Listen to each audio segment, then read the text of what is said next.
You ever hear a story so disturbing, you tell yourself it can't be real? Well, what if it happened in your own country, in a real hospital that still stands today? Tonight, I'll tell you about a true story from a small town in Ohio. About a nurse who never really left her last night's shift, even after she died. It was February 2018 at the Old Mercy County Hospital in Ohio, a place that had been serving patients since the 1950s. The hospital's East Wing was already marked for renovation, but one ward, Ward 3, was still in limited use. Nurse Sarah Collins, Eji 29, was finishing her third consecutive night shift. It was quiet. Too quiet. She was the only nurse left on that floor. Around las 2:45, Alto M. She heard footsteps echoing down the long hallway. Slow, heavy, uneven. But that couldn't be right. No patients were assigned to that wing that night.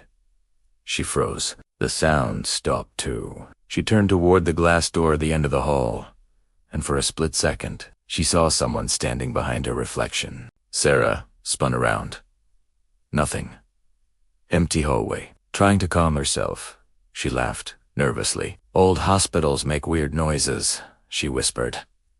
But then, a faint, rhythmic beep, beep echoed through the hall.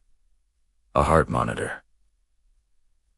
Her chest tightened. All the rooms were empty. Every patient had been transferred earlier that evening. Following the sound, she reached room 3B, the old cardiac ward. The door was half open. The monitor inside was glowing green, flatlining, then beeping again like someone's heart had just started beating. And on the bed lay a woman in a faded nurse's uniform. Her skin was grayish, her hair flat and damp, and in her hand was an ID badge. Sarah leaned closer to see the name. It read, Sarah Collins, night duty nurse. Her breath caught in her throat. It was her own name.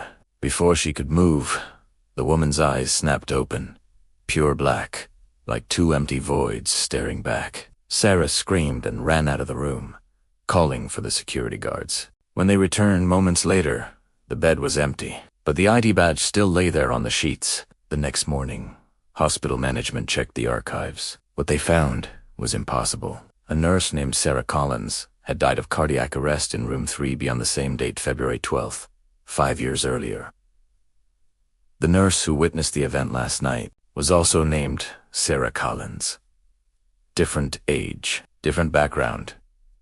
Same name, same ward. No one ever figured out what really happened. But one thing's for sure, Ward 3B was sealed shut the very next day. Since then, the Old Mercy County Hospital has been abandoned. Locals say that if you drive by at 2:45 a.m., you can still see one window flickering faint green like a monitor that refuses to die. And sometimes, if the night is quiet enough, you'll hear the faint sound of footsteps and a woman's whisper saying, I'm still on duty.